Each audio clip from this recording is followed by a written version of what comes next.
What's going on, everybody? Welcome to this week's LUMIX Live. I've got a kind of interesting conversation set up for today. It's something that as I've been kind of playing around with various different editing software and jumping back and forth between Adobe and Capture One and following a bunch of people out on the forums, I figured there's a decent number of people running into some of these things and having some questions about the various different ways to get some of the best image quality out of your Lumix camera, more specifically from the photography side. So we're going to be a little more photo focused today. But yeah, I felt this would be kind of a fun thing to play around with, talk about today. I had a couple images that I was shooting while I was out in Seattle. So I wanted to kind of use them as an example to show y'all just some of the things to look out for, ways that you can get your camera set up to get, that extra little bit of image quality out of it. And also hopefully teach you all something about just the way our cameras work. Yeah, we're going to be in for a lot of conversation, a lot of back and forth. I've got a couple demos to show y'all. I got my S5 Mark IIX hooked up here so we can take a look at the menus, answer some questions. And like always, if you have questions during the stream, tag at LUMIX USA like you're seeing a bunch of people do there with your question or comment. It helps me see it on my side, and I'll be able to try to get to as many of them as I can. Even though we're going to be talking a lot about the photo side and editing and, kind of more of the image related parts of the photography side of our camera, feel free to ask whatever questions you've got. If I can squeeze it into the conversation, I will. If I can't, it helps me come up with topics for future streams. So I will do my best to get to every question that I can. I don't always get there, but don't worry. If you do ask a question, we'll definitely see it. If I don't get it to during in the stream, always feel free to drop that in the comments after the video is posted. This way it has a little more staying power. It's a little bit easier to find those later on. And of course, the fun parts of that helps us on YouTube. It gets more visibility onto the channel and lets us do cooler things in the future. So, yeah, I see a bunch of questions in here, so we're going to definitely go through that. I see, Daniel, your question there. I don't really have any specific updates, but I have a couple questions for you. It has been passed up to our team, but and I'll address those in a minute. But before I jump into that, I want to remind everybody in the US about LUMIX Pro services. We have Red and Platinum available here. Red is the free tier that if you've purchased a LUMIX camera, get yourself registered, follow the QR code, or check out the link in the description below. That'll get you into the LUMIX Pro service platform. So if you ever needed service or want to just have that level of support behind you or take advantage of the 3-year extended warranty, that gets you all set up with it. Super easy to get registered on there. Just follow the link or the QR code on the screen. But then we have the Platinum tier. The Platinum tier is it's a paid level service. That's for those of you that want to have either that extra little level of support in the back end, or you're someone who's using your equipment in a bit more of an aggressive way and you want to make sure you can get it ready to go for each season that you start. The Platinum tier is going to get you all the same benefits that the Red tier gives you. So you're going to get that 3-year extended warranty, you get the portal access for service and support. But on top of that, you're going to get 20% off out of warranted repairs. So if you drop or break a lens or camera, you get a little bit of a discount there. You get 2-day repairs with next day shipping both ways in the Platinum tier. You also get an exclusive hotline where you can actually call in and speak to a person for service during normal operating hours. And then you're also getting the annual sensor cleaning, EVF, lens calibrations, all that kind of stuff. So the basic levels of support to keep your equipment in the top shape that you would need it for in your day-to-day work.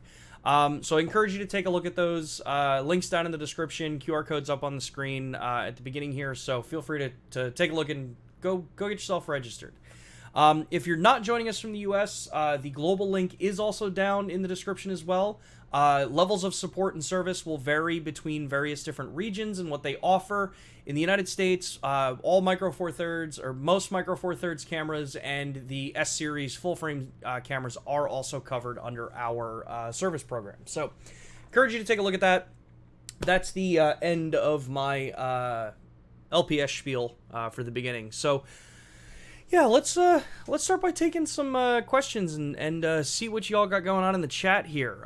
Says Daniel, any update from the engineering team regarding audio issues with plugged-in mics directly to the mic port on the S5 Mark II? Having an issue, especially with sound rec gain level set to low. Tried different mic setups, audio interface, Rode Wireless Go 2s, DJI Lav mics. I can still hear the electronic clicking noise. So just to kind of keep you updated, this has been escalated over to our engineering team in Japan. Myself and some of the team here in the US have been trying to replicate the audio sound that you're hearing. At this point, I haven't been able to replicate it. Whether that, and I'm not saying that yours isn't having a problem or that you're picking something up, that, you know, may or may not be there. I don't know if I am susceptible to maybe the frequency or the sound that you're hearing. I've been using the Go Wireless mic, Rode Go Wireless 2s for quite some time now and recorded many videos with them, and I've never run into a problem with it. But we have got the information over to the engineering team. They have been in the process of working on a couple of other projects, so things are being checked on. It's just stuff like this doesn't always have a very quick response back from those teams. But rest assured, it is being checked in on, and we are going to do our best to kind of figure out what's going on. If maybe it's particular to your sample unit or your camera, and we'll try to get it resolved for you. Couple things that I do have a question about just for you is the cables that you're using. So the 3.5 audio cables. If you can just let me know in the chat, are you using the original ones that come with each of the various devices that you've tested? Are they shielded, unshielded? Any of that kind of information just kind of helps us direct the engineering team kind of where to look. To help figure out, you know, what potentially could be causing the audio anomaly that you're hearing. You can leave those right in the chat, or you can leave them as a comment after the video. It's completely up to you. But yeah, it is being looked on. As soon as I do hear something, I will let you know. I know you have emailed into the LUMIX Live email address. I try to get to respond to those as fast as I can. I'm not always the fastest at being able to respond to those. So reminding on the stream is perfectly cool. I encourage it. After all, we're all a little human here. Sometimes we just can't keep up as actively as we would want on every single topic that we've got going on. So hopefully that's a bit of an update for you, Daniel. But yeah, we'll keep plugging away at it and see what we can get for you. Let's see here. Hello to a bunch of people that have joined in. Raven, is there an ISO threshold at which you would switch to DR Boost to get cleaner shadows? You personally, and perhaps from a technical perspective. Thanks in advance. Yeah, so with the GH6, the fact that it has the dynamic range boost functionality in it, in the photography side of the camera, there's nothing you have to turn on or turn off. The system will automatically enable when the system's designed to.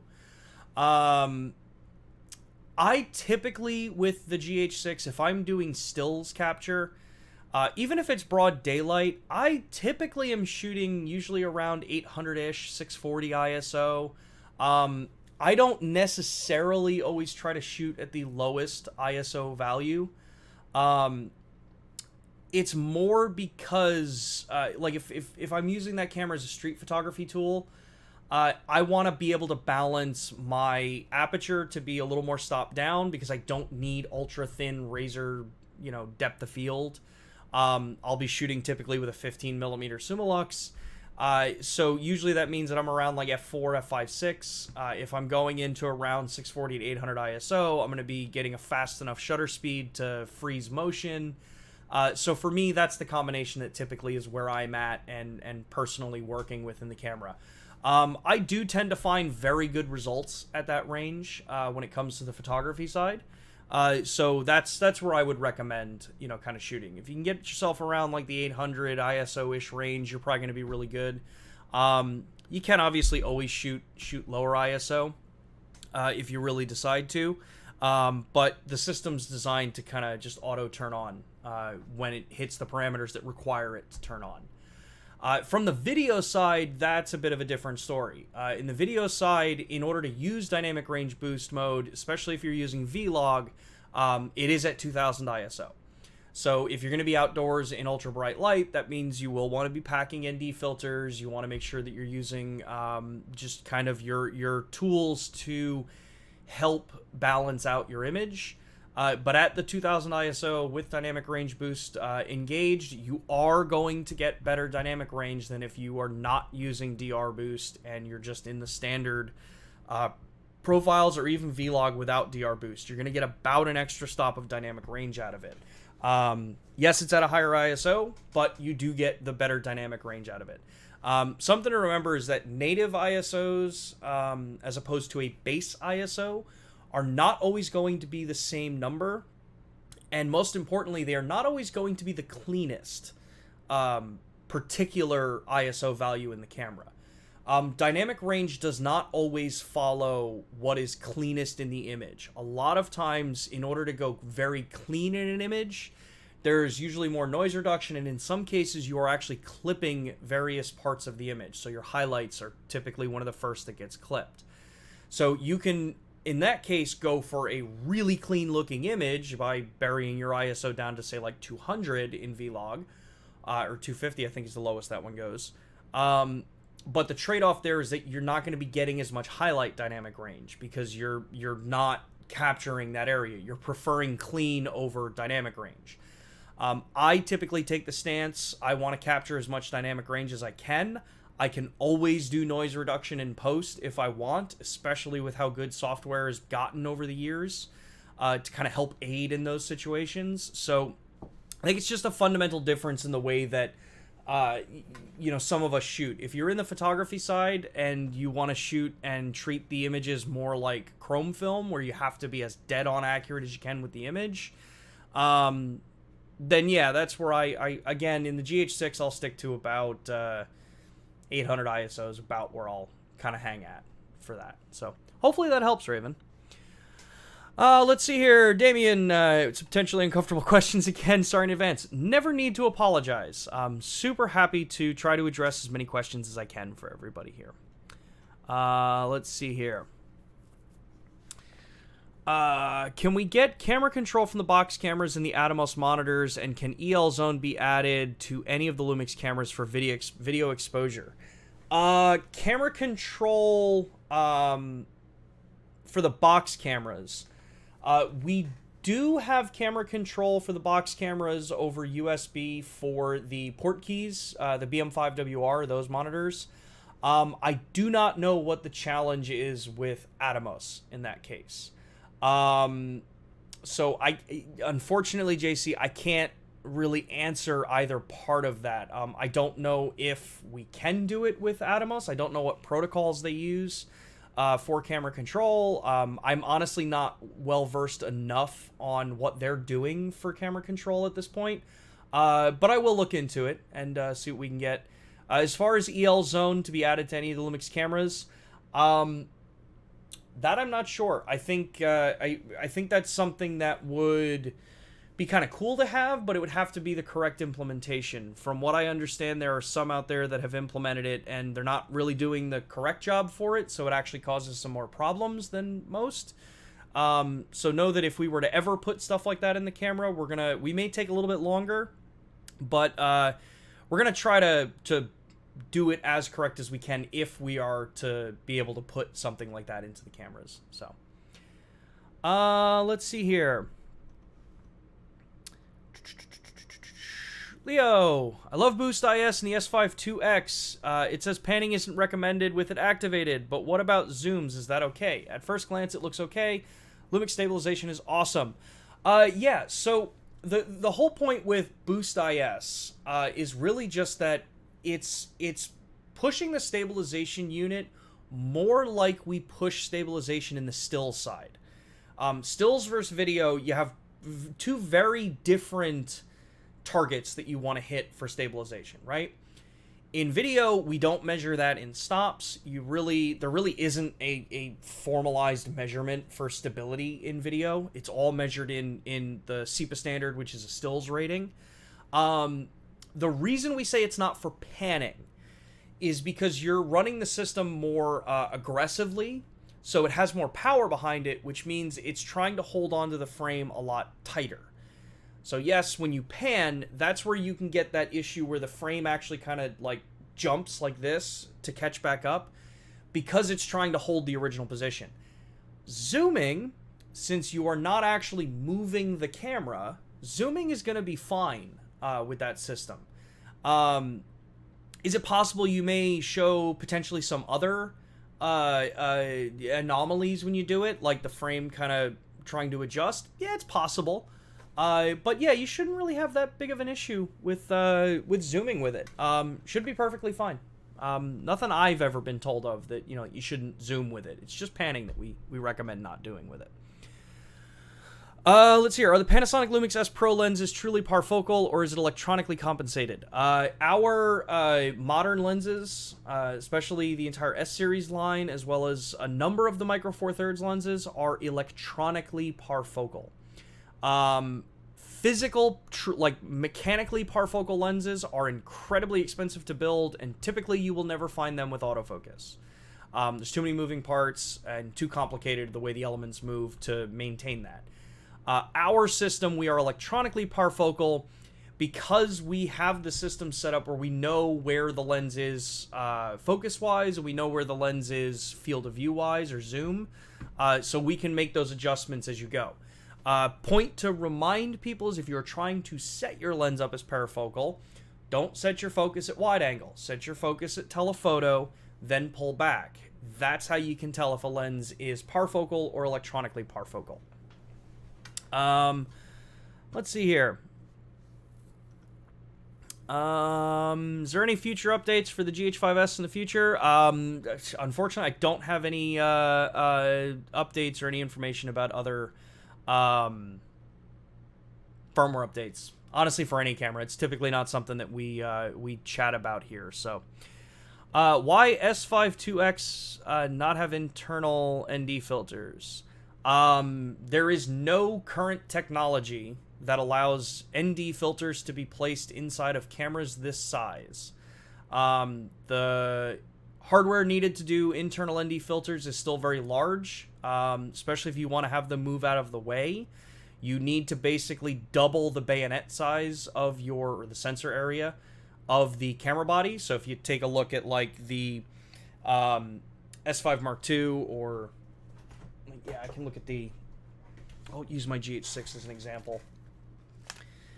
So if I wanted to put an internal ND filter in a camera like this, I would need to have a duplicate empty space of the sensor area that I could move that mechanism out of the way of, so that you don't have to always have it installed.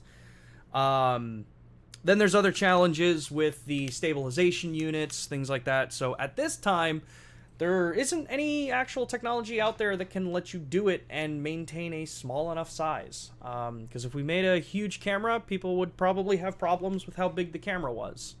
So, yeah. Let's see here. Last time, I think, you said, paraphrasing, that the L-mount alliance has absolutely no bearing on Micro Four Thirds. Does that mean that the L-squared engine has no chance of coming to Micro Four Thirds either? Yes and no. L Squared is the full frame L-mount alliance L Squared technology partnership. That is around full frame. That is what it's designed for. That's because Leica's involved in the L-mount alliance. It's technically their mount, and everyone else that's part of it is licensing it from them.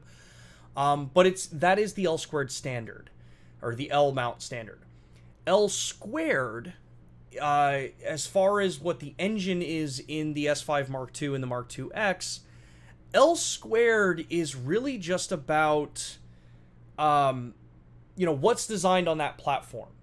When you see things like, what gets improved into the next generation of cameras, or in this case in Micro Four Thirds, just because an engine may not be labeled as L Squared for an engine doesn't mean that the technologies that we learn as we grow through these different cameras isn't part of the newer process.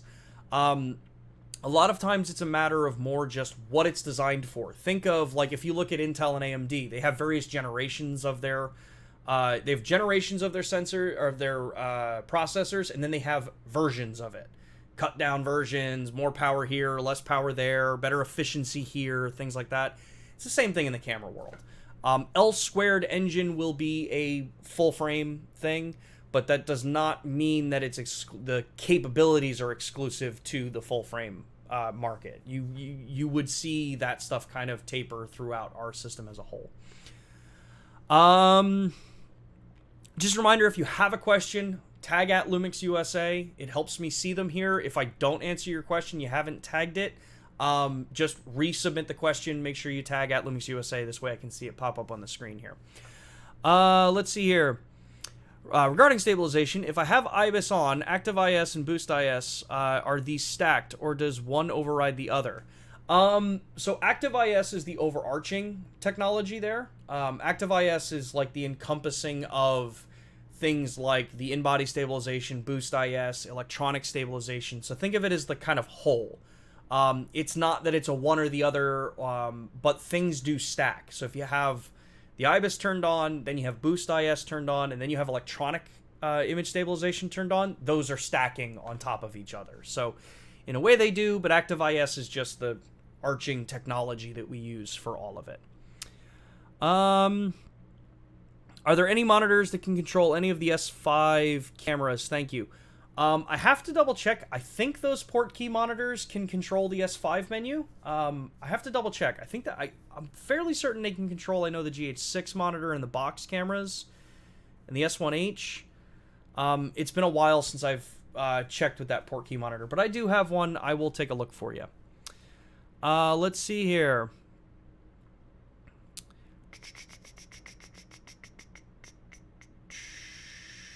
Small Brown Fox, can you give a ballpark on when we will get an announcement for the next phase of full-frame S-Line updates?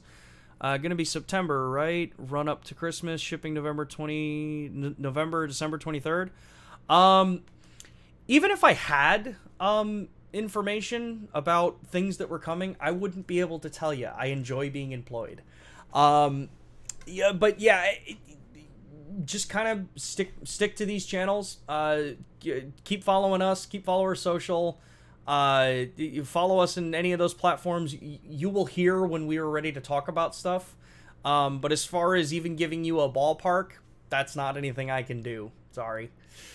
Unfortunately, I'm struggling with high humidity in my home at the moment. Can reach over 60% humidity. Can this damage camera equipment, body, or lenses? No, not really. Cameras, when you're dealing with like a lot of high humidity environments, it's really about needing to make sure that, you know, you're transitioning your equipment from the various different environments safely. If you've got a lens attached, if you've got, the whole kit ready to go, you should be fine. 60% humidity or greater than 60% humidity, I believe, is within our standard spec for it. I'd have to double check. I'd have to double check on exactly what the specs are, but you should be fine. It's really when you make a major shift in humidity that you kind of really have to think about it.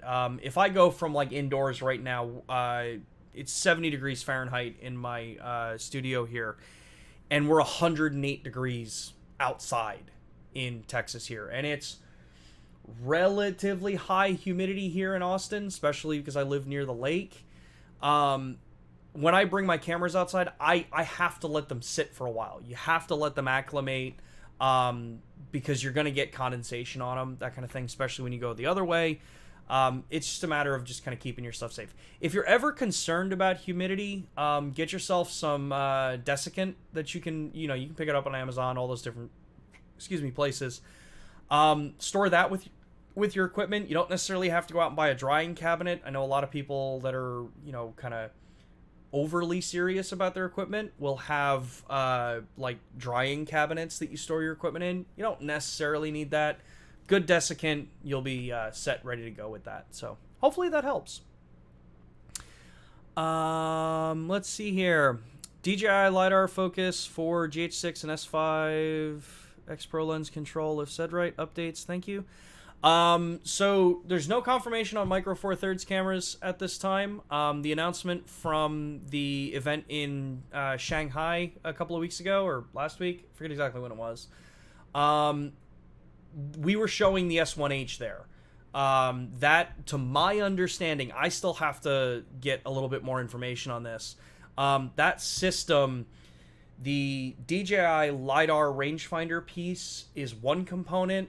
My understanding is that DJI requires the RS3 series or the RS3 Pro to be able to program that unit to know that you're working with the camera.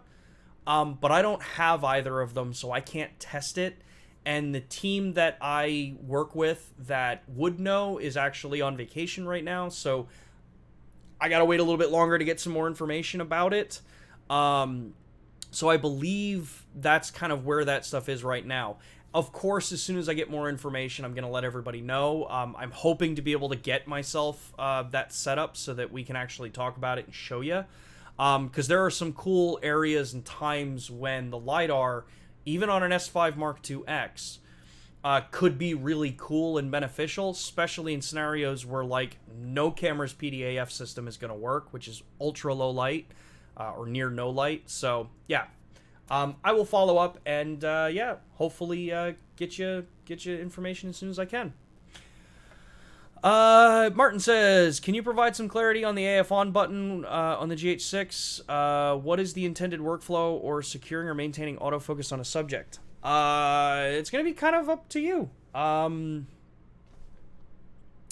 Yeah, now it's with something like that, it's really just kind of up to how the user wants to do it. AF on button is a back button focusing function for the camera. In the photography side, which I promise you, we're getting to that in a moment. In the photography side, back button focus is fairly common in the wildlife world because you don't want to tie it to the shutter button. In the side, yeah, using the various different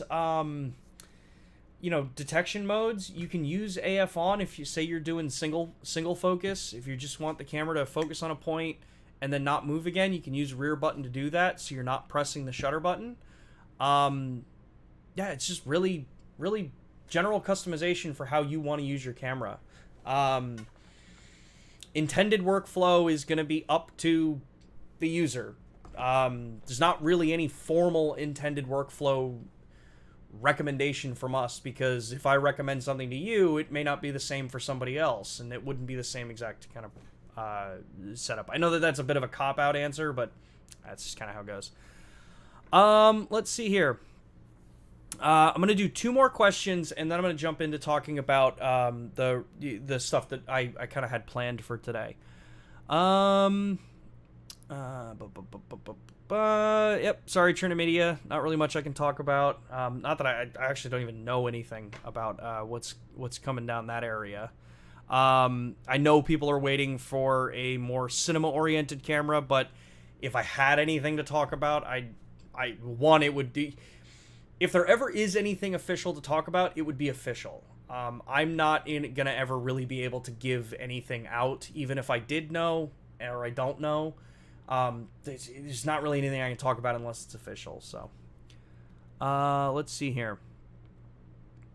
I'm sure, but when AFC in my S5 II, I've seen sometimes it isn't detecting face until I press the AF on button. Sometimes half pressing the shutter button does the trick too. It can be a various different combination of things. The aperture, the positioning of the subject. Are you in face and eye only, or are you in human mode? Any kind of subject detection, it gets better as the systems are refined and improved more and more. One of the trade-offs that I've actually observed over the last 5 years is that now that more and more full-frame cameras are becoming more common for people to be using, and the obsession with shooting with fast, crazy wide-open lenses, so you're buying a 1.4, you're buying a 1.8 lens, and you're shooting it at 1.8. The thing that kind of gets lost here is that your depth of field can have an impact on whether or not the system is detecting a face or not, or realistically detecting an eye. If it detects the body over the face and eye, it's in plane. You're not really going to run into a problem. And typically at certain distances, you're not going to tell the difference between focus here and focus here, which is where ultra shallow depth of field for portraiture can make a big difference, which is in the eye. That's where playing around with human versus eye detection could be what the difference would be here. For these streams, I use human detection, and 99.9% of the time, focus is right here. It's dead spot on. You know, and this is under relatively ideal lighting conditions. I've got lights that I can play around with to shift contrast and stuff, but if you're out in the field, check your apertures, play around with the apertures, play around with the mode that you're in. Are you in face and eye, or are you in human? Just because it's not detecting until you half press to get the system into changing doesn't mean that it's not working. It's just a matter of, you know, what it's locked onto. If it's locked onto the body and you're in full area and you're recording, you can have the settings set up so that it is trying to lock on that subject. It's going to resist trying to change unless you go into AF custom settings and tell it that you want it to be okay to change more, which would allow it to jump from here to here faster and maybe a little more visibly for some. But yeah. Okay. Let's see here. Where did that... Whoa, okay. There we go. Shed says, is there any chance to fix banding and framing on video and lock AF on single subject? Okay. So I think you're asking two things here, Shed. Banding, which I have not heard of from anybody yet, and I've been using the cameras since well before they were released. Not quite sure what you're referencing to in banding. Framing on video and lock AF on a single subject. I assume what you're referencing is when you have multiple people in frame and you're using full area and letting the system detect a person or, you know, the subject that you want. In that case, what I typically am recommending to a lot of people, because you have to remember the machine learning system, subject detections are only as smart as you are giving them input to. Varying different ways of going about this are done by every manufacturer, done by every overarching, you know, kind of system out there. In ours, something I would recommend to do, because this is what I do with the cameras, is I use one area plus or one area, and or I'll use zone with the human detection turned on, and I'll just, because my interest is more in the framing that I'm going for. I don't want the camera picking for me what it thinks I want to focus on. So I just make sure that that box is over the subject that I want, and usually that box is in where I want that person positioned in my frame. And that means that I don't have the system jumping focus to another subject without me intentionally doing it. So that's what I would recommend for that.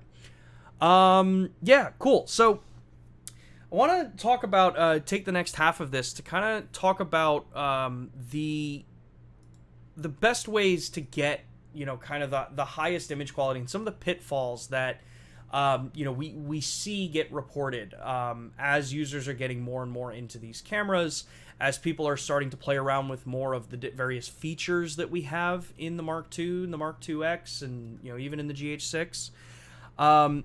So we're going to take a look at my S5 Mark IIX here. And we're going to do a quick little run through the menu here to kind of talk about and put into context some of the things that I'm referencing here. So to start with, we've covered this before, and I'm not going to go into too much in depth with it, but we have the photo styles in this camera. You have everything from things like Cinelike D, Cinelike D2, the monochrome profiles, even into our real-time LUT functionality and our customized color profiles that you can do by adding LUTs in over your standard color profiles.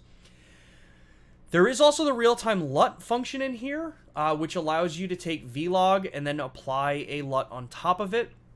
to get a, you know, kind of relatively pre-graded piece of footage, which makes it easier for turnaround time. So when it comes to pulling the best image quality you can out of your camera from a stills perspective, and in the future I'll do a video like this on the video side. In the still side, if you are someone who wanted to use the real-time LUT concept or load in your own looks on top of an image for your use to edit, but know that you want to have those raw files saved for later, do not use real-time LUT, the actual named profile in this camera, for a couple of reasons. For one, this is using V-Log as the color profile and the color gamma is V-Gamut. What this does is when you bring it into programs that don't know what to do with V-Log and V-Gamut, because it is a compressed color profile specifically designed for video use cases, means that when you bring it into your program, it's not going to know what to do with the exposure. It doesn't have the calculations included to compensate for the fact that you're shooting in a logarithmic profile.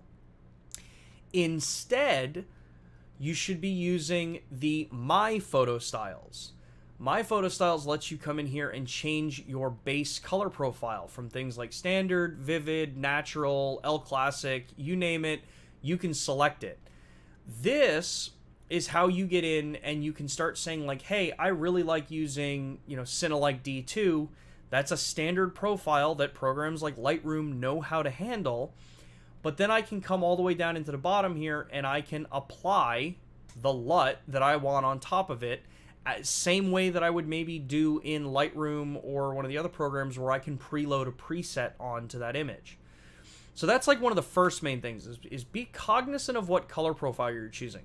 If you're someone using this camera as a truly hybrid tool, so you're jumping back and forth between photo and video, this is where you want to make sure you come into the menus when you first get your camera. If you haven't done this already, this is probably a good thing to do as well. Come into the camera, and you're typically going to go to your image quality page 2 and look for Creative Video Combined Set. Come into here and change all of these icons to the camcorder. What this does to the camera is it fully separates out things like ISO and exposure controls to white balance, photo styles, metering modes, and the AF modes, and it isolates them between the creative video mode and the photography modes. So creative video mode on our cameras is the M with the camcorder icon. Photo modes are the P, A, S, and M modes on the main top dial for those that are new to the camera. This will set it so that if you are using this camera bouncing back and forth between photo and video, if you set your camera up for video and say you love using log, it will stay as log in the video side.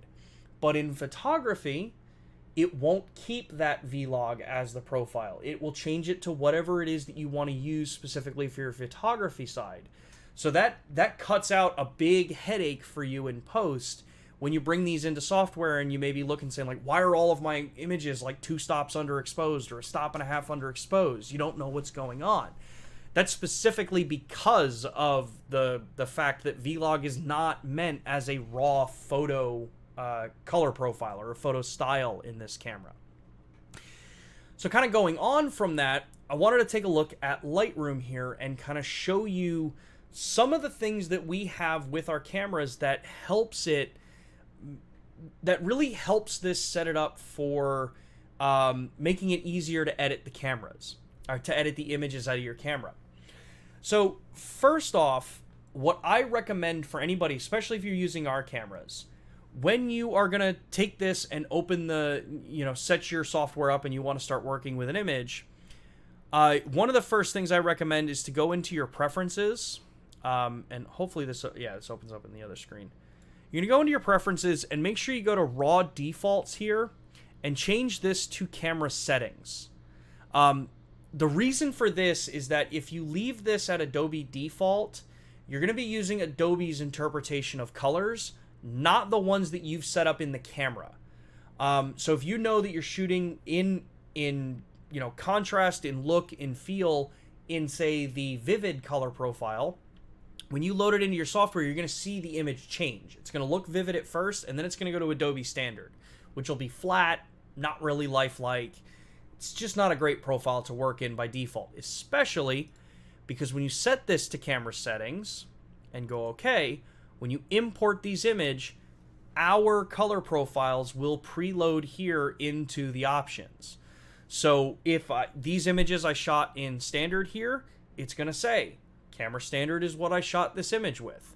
If I come through and say I wanted to take this and I want to change this to L monochrome D because I didn't do it at first while I was out in the field shooting, change it to L monochrome D, and it's the L monochrome D that we have in the camera. So this is something that's relatively unique to Lightroom and Adobe Camera Raw. This allows me to be able to make sure that I have the look and the base to start with that I had in the camera when I want to bring this in to actually start doing some editing to it. So that's like kind of one of the first things to kind of like take a look at and make sure that this is something that you would want to do.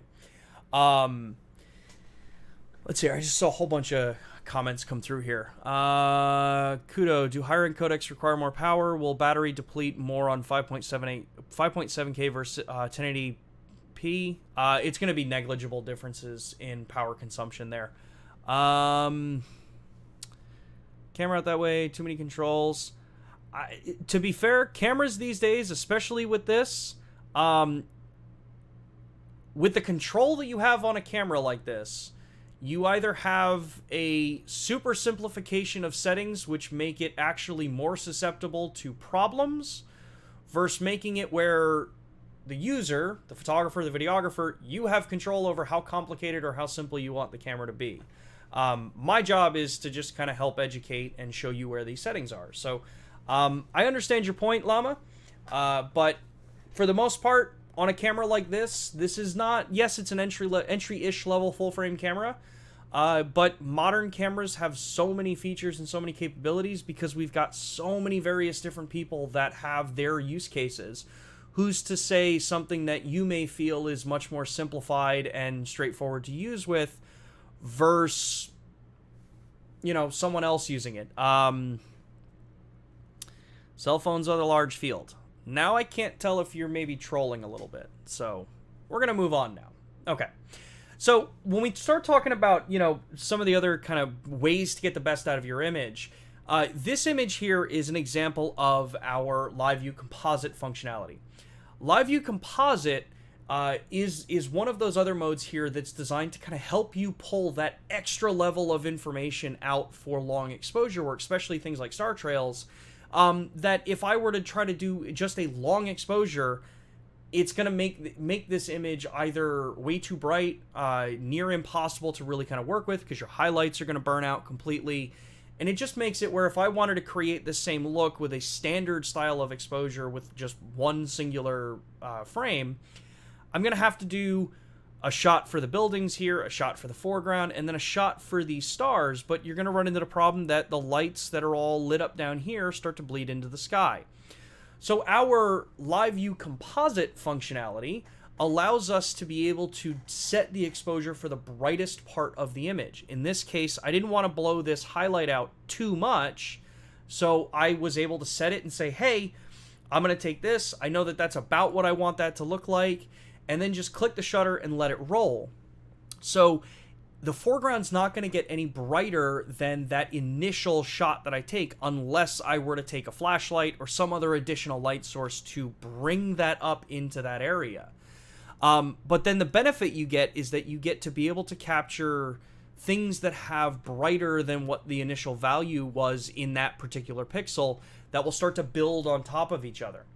So utilizing this means like you can get these crazy looking images that you wouldn't really be able to get normally. And if you tried to get them normally with standard ways of exposure, the old school way of doing things, you'd end up having to spend hours in post because now you gotta come in here and you gotta stitch out for the building and you gotta make sure that that crop is done right or that you know kind of pathing is done right, and then you gotta do the various different exposures. So the cool thing with this is that with our camera, it is being captured in a RAW and a JPEG. So the same things apply. If I shot this in standard, I can just set it up where it imports and it's as camera standard. If I shot this in Vlog, it in Lightroom is the one category and the one software that if you shoot something in Vlog, it's going to kind of recognize that it's in Vlog. So you'll look at this and it will be totally flat, and you'll see the actual histogram is going to be crushed into the middle range here, which actually makes this really bad for editing because you can't bring it back out to the 255 range. But, you know, if I come in here and I wanted to see what this looked like in L Classic Neo, I could very easily do that. And these are the profiles that are right from what we shoot in the camera. Aside with this, too, is that our cameras, one of the pitfalls that some people fall into with this is depending on the software that you want to work with. So I have this image here. This is the Live View Composite image, and we're looking at it in my Lightroom catalog. You see I have the camera profiles that we just talked about.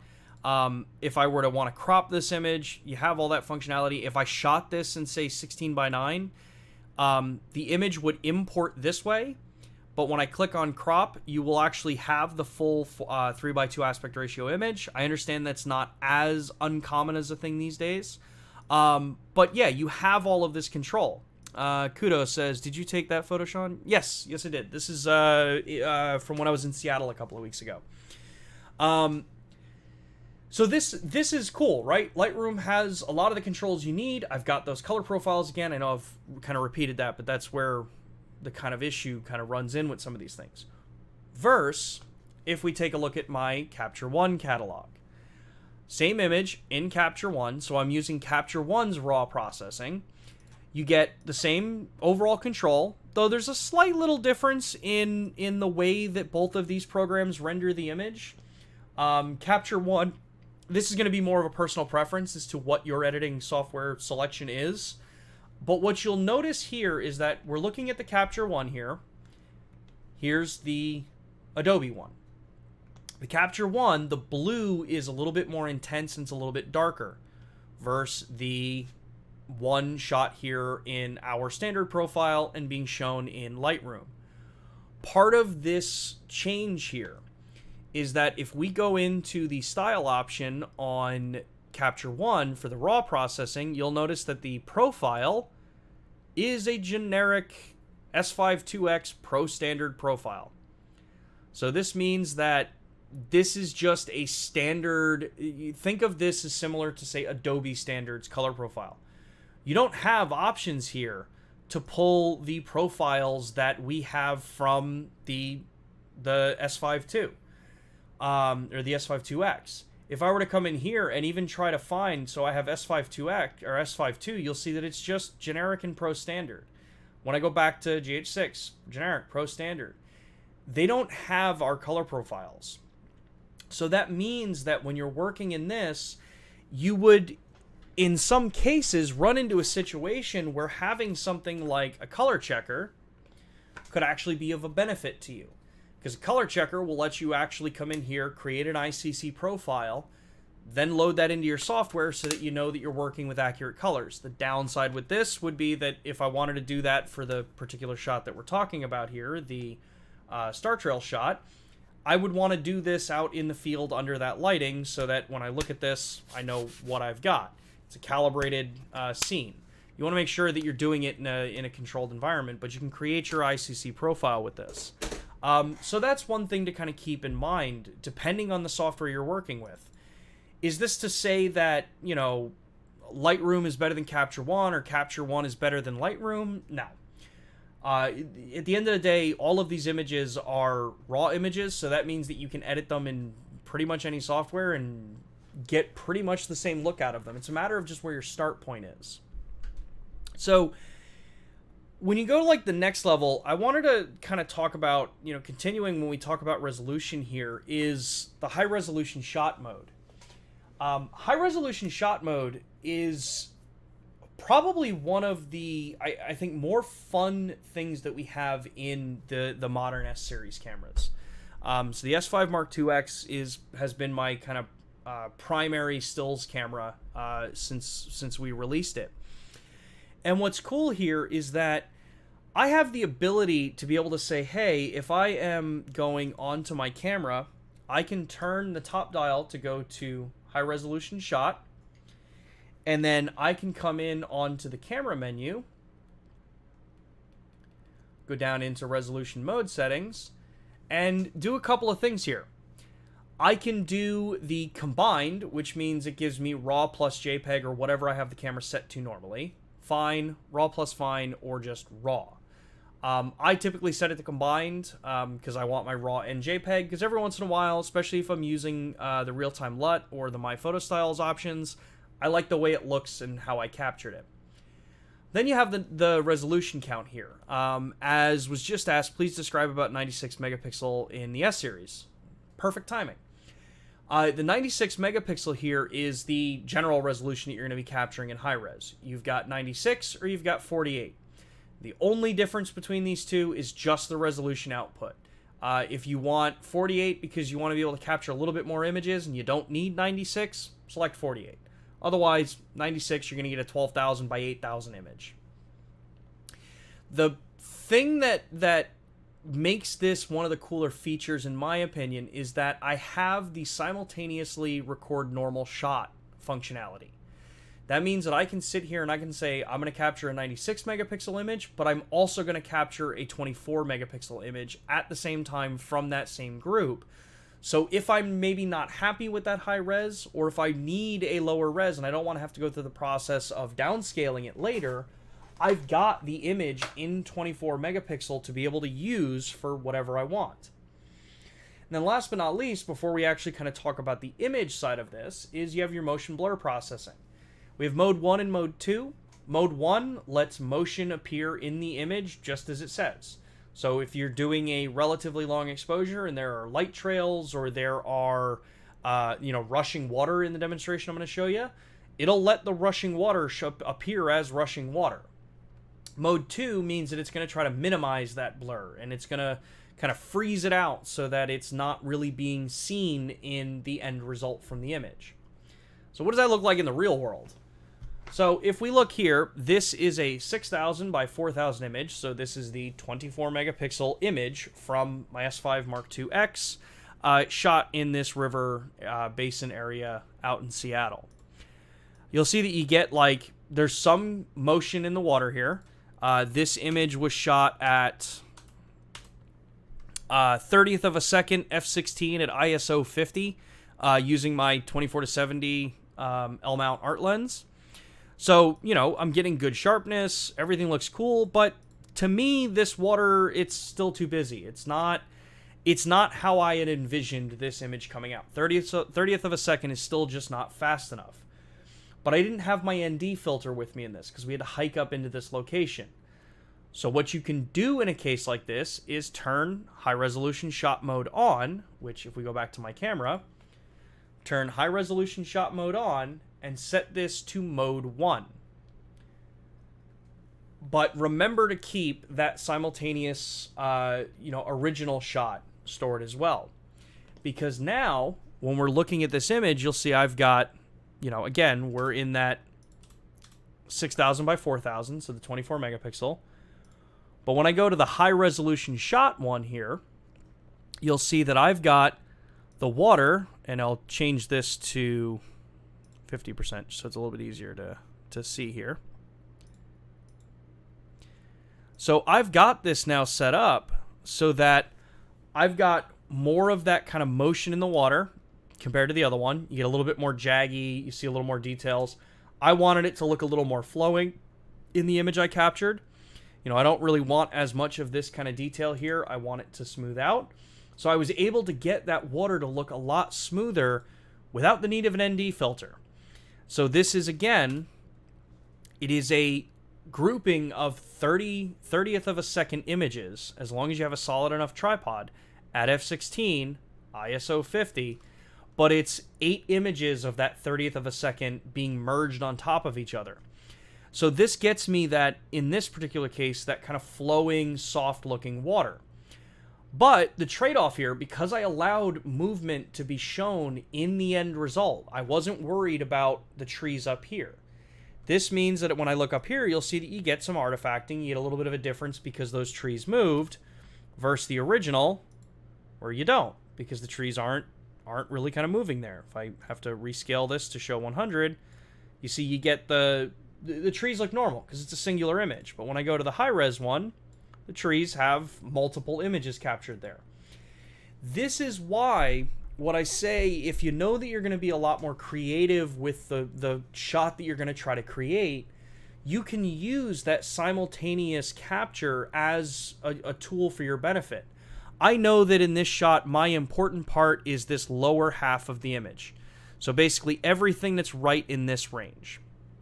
I want the water to be much smoother. I didn't have my ND filter. And in this case, I'm totally cool with bringing this into Photoshop because it's more of an art style image. I'm not really doing this for a client. This is more of my own personal thing. I want to come in here and I want to change the color profiles a bit. Cool. I want to make it monochrome. Awesome. Make it monochrome.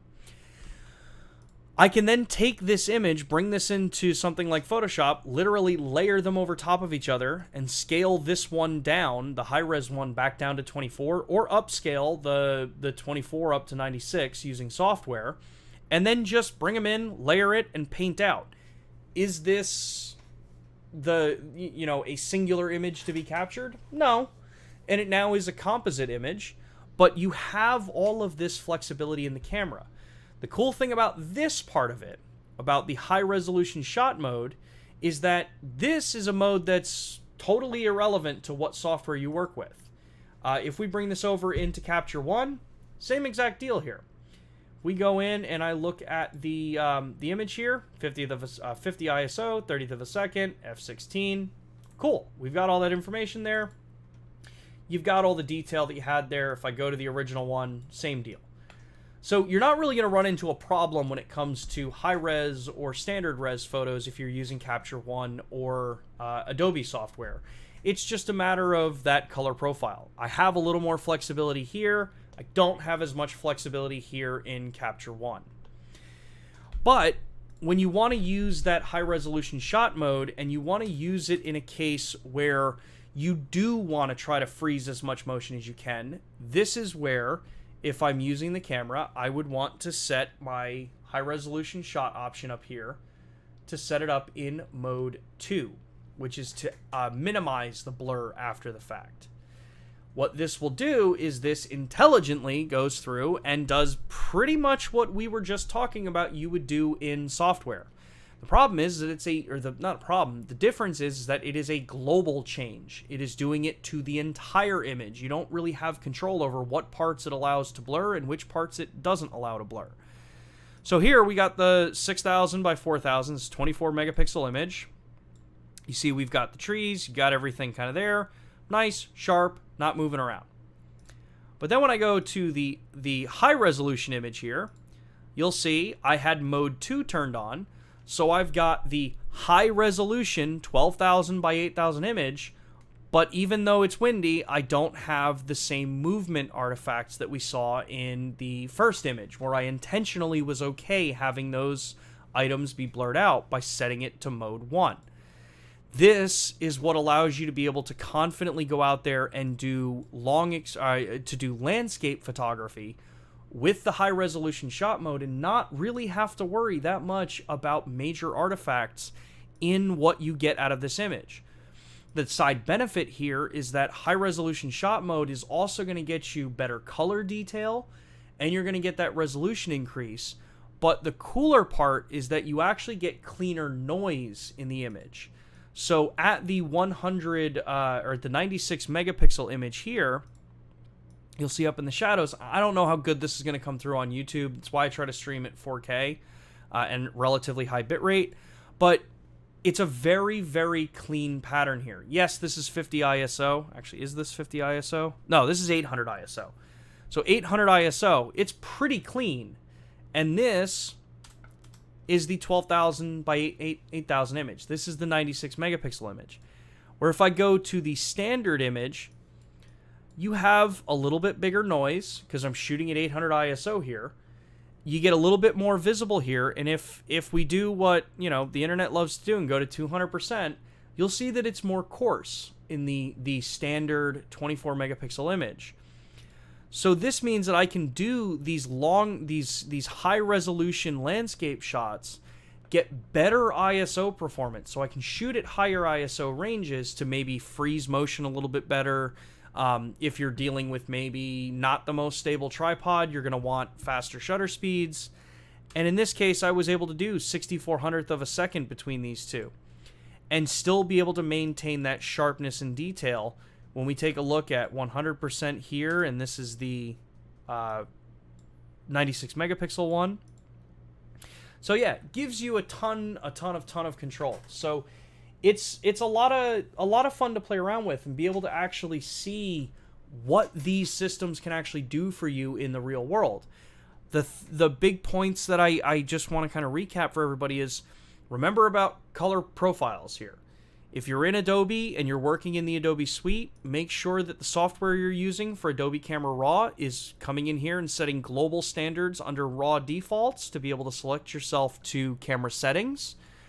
That means that you're going to be able to set this so that you have the built-in camera color profiles are going to be auto-populated and they're going to be selected.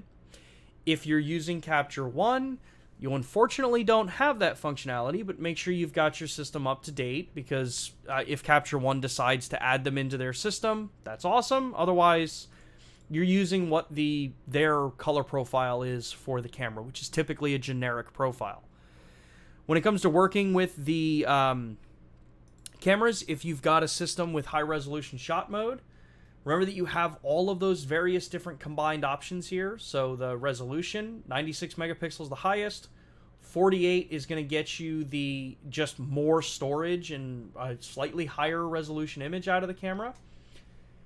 And then if you say wanted to use the live view composite functionality, make sure that you have your camera set up in manual exposure.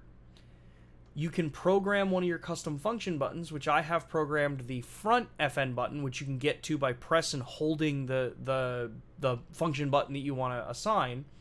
Set that to live view composite. Then when I'm in the manual photo mode, just press that button once. And it would help if I am not in high res mode, because you can't do both at the same time. Hit the live view composite button. I can set a delay on that image. Hit start. The first image is going to capture. Take the initial image. Take the next one. And you're going to see that it's going to start building that image. And I can let this thing sit because the light's not really changing in my studio here. And it'll just run and run and run. If I change some of the brightness of the lights that I have here, that might not be enough to make a difference. If I come in here and adjust my other key light, we will see the difference here. So bear with me. So we can bump that up. You'll see that it washed out that whole side. If I do it to this other side, it'll do the same thing, give a little bit of a kick. So you can watch that image build. Once you're ready to go, just press the shutter button, stops that image, and then, yeah, you're golden. You've got the image captured using Live View Composite, so that I can now take that, bring it into software, and it's full RAW. So, yeah, let's take a look. I got a couple more minutes here. Let's see, there were a couple more questions that came through that I want to take a look and see what we can get here. JC says, recently I've shot flat or standard on my GH6 and sent the files wirelessly to my iPhone and made changes to them, to the look, and copy and paste edits to multiple images from the same shoot. All in my iPhone. Is it an option for speed? It is an option for speed if you want an alternative to Lightroom. Yes. The iOS devices, I believe, at least with the GH6, I don't know if they've been updated for S5 Mark II or S5 Mark II X yet. I believe they can work with the RAW files now, yeah. But then you also have, I think even on the Android devices, like my Z Fold series, I can natively in Google Photos edit a lot of the RAW files from the LUMIX cameras. But that's also where, like, I mean, if you've got an Adobe subscription, it's where you get the mobile Adobe software. So I can be using my phone and just kind of edit. It's one of the reasons why I love a device like this, because you get that giant screen to work with for photo editing and video editing. Pretty nice benefit to have if you're an Android user. But even on iOS, having the ability to run things like Lightroom, and I believe Capture One now has software for iOS devices. I haven't ever played around with it. I'm still, to be fair, relatively new in Capture One for hardcore editing. I primarily use Adobe for my editing software. But yeah, good points.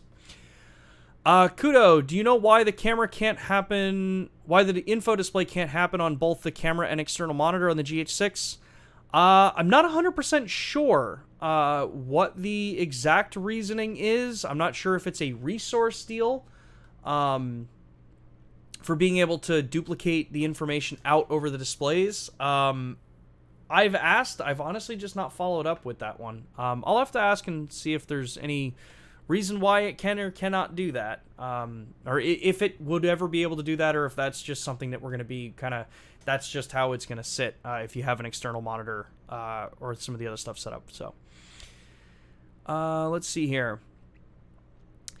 Is there any way I can make is there any way I can make my tether with my GH4? I know it's an old camera, but it's what I have available. So if you're talking tethered photography shooting, there really isn't. There really isn't anything that I know of that can do tethered shooting. Short of using the Wi-Fi functionality to have the file send up to a NAS, which you can do. It's fairly complicated to set up. Maybe one stream I'll take a look at kind of showing you. But yeah, there's not really any dedicated tethering option there. Yeah, sorry. Can I take pictures in high resolution function with flash? Unfortunately, no, not on these cameras. High resolution uses the electronic shutter, so the flash is disabled there with it. So, let's see, 206. I got time for one more question, and then I actually have to end this and jump to another meeting, or a meeting with my team. So, why sometimes it's so slow, maybe 4 to 5 seconds to enter viewing mode and moving between photos in the S5 IIX? First question I will ask you is, what memory card are you using? I found in the early testing with the modern cameras that they are very susceptible to various different challenges on cards. If you are trying to see where I have my other cards, I think I have one in here. Yes, I do. So, I've got 3 kind of tiers of cards here. I'll try to do this so that you guys can see this right here. Sorry, I've got 3 cards here. I've got a low-end card, a mid-tier card, and then a high-end card. These are this is not respective of brand. This is just of typically the price points when you're looking at some of these cards. So ignore brand the best you can. The low end card here, SanDisk 16 gig. This is a gold series. It's one of their extreme cards. It's a UHS1 and it's a U3 card. So not really that great of a card. Used to be fine for most cameras, but a card like this, if I put it into the cameras and I start trying to use it, it is slow. The access time, the fact that the file sizes are relatively large, especially if you've got video mixed in, these cards will bring the camera to a halt, just because they cannot read fast enough. We move up the scale and we go to something like this guy here, a 64 gig UHS2 V90 or V60 class card. These cards are going to give you probably the best bang for your buck right now. They're not going to be overly expensive. They're going to get you most of the overall functionality that you can get out of the camera. When you start going into some of the higher functions, they're a little more on the ragged edge, but from the photography perspective, they're going to be fine. You're going to be okay. Where these cards can still slow down is if I've got a whole bunch of high-resolution shot mode images on the camera, because those files are around 300 to 400 megabytes per image. So when you start looking at that, you start saying like, oh, okay, you know, I've got a V60 card. Theoretically, it should be okay to read and write relatively fast. But if you got a lot of them and you're trying to move fast, you got a lot of data you're trying to read off a card that's maybe not spec'd out for the fastest speeds. Then we go to something that's like this. This is a V90 UHS2 class card. So that means that you're going to get what's pretty much the fastest in the UHS2 platform. This is UHS2 is identified by the rear pin set on the back as one of the ways to identify it. So this is what lets you basically write and read at some of the fastest that you can in the camera. The part that doesn't really kind of get covered when you start looking at the speeds and weighting and stuff like that with the camera, with the cards, is really just down to, is the card filled? Cards operate slower at when they're near full capacity. How old is that card? Those are things that can cause problems that slow your camera down and make it difficult to be going back and forth and viewing between photos. I highly recommend, if you can, pick yourself up really good quality cards. Doesn't have to be a lot of them. Obviously, you know, you buy what's within your budgeting, what's within your capability to buy, what's available around you. By no means am I saying that any three of these brands are the best or worst out there. I use pretty much every brand of media out there because I try to give everything a fair shake, and if I find a really good performing one, I try to let people know. But yeah, just make sure that, you know, if you're spending the money on a good camera, you're spending money, and this is true for any camera at all. If you're spending good money on a good camera, don't shortchange yourself by buying inexpensive, cheap media. Yeah, those deals are typically really cool and they're really hard to pass up, but they'll cause unintended consequences for you in the long run. You're going to probably run into challenges like this with slowdowns in the camera. Potentially you're going to run into more corrupt problems with the way this stuff's set up. It's just, yeah, it's a little more challenging. So make sure you're buying good media with your cameras. I just saw an interesting question come here. I'm writing to having a problem with catalog photo shoot on the GH6. I've tested several copies and all have parasitic tints, red and green, while the old G85 and GH52 show pure color. Writing to support and waiting to hear back from the factory, but all sensations, the problem with the matrix in 16-bit RAW, which cannot be opened normally in LibRaw, nowhere. Help.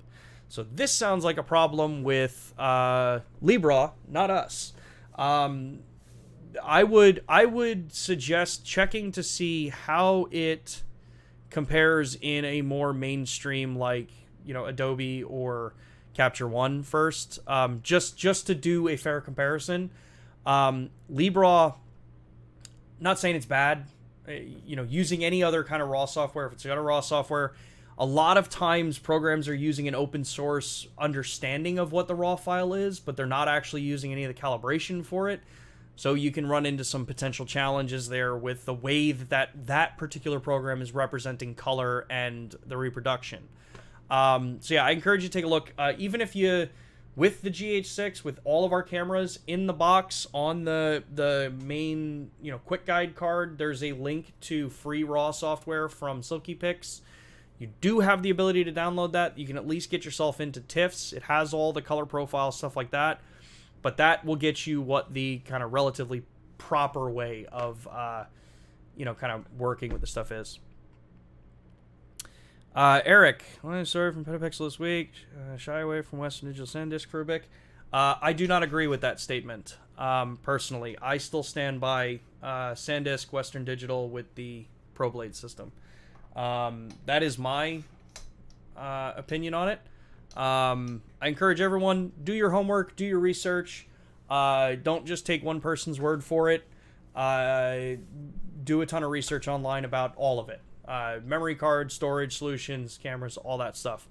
Get yourself informed. It's probably one of the best ways to make an informed choice on this and not necessarily follow a herd mentality because maybe a couple of people were having problems. Not to minimize anything as far as media and storage goes, but that's my stance. All right, cool. With that, everybody, I do have to call it for today's stream. Thank you all so much for tuning in and listening to me ramble about photography and videography. And, you know, hopefully you all learned something, got some of the questions answered. As I said at the beginning, if I didn't get to your answer, to your question, Be sure to leave it as a comment after this video is posted. It will help me be able to make sure that I can try to address them in future streams, especially if it's something that you want to see more of a topic on.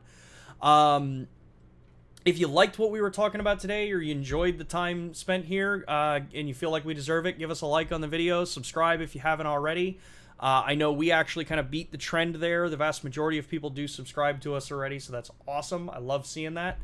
And yeah, we will be back next Thursday at 2 p.m. Eastern Time with more of these kind of fun topics here about the LUMIX cameras. Outside of that, I hope everybody has an awesome day, awesome rest of your weekend. If you create some cool stuff out there, check us out online, share us, use all those fun hashtag things, all that kind of fun stuff.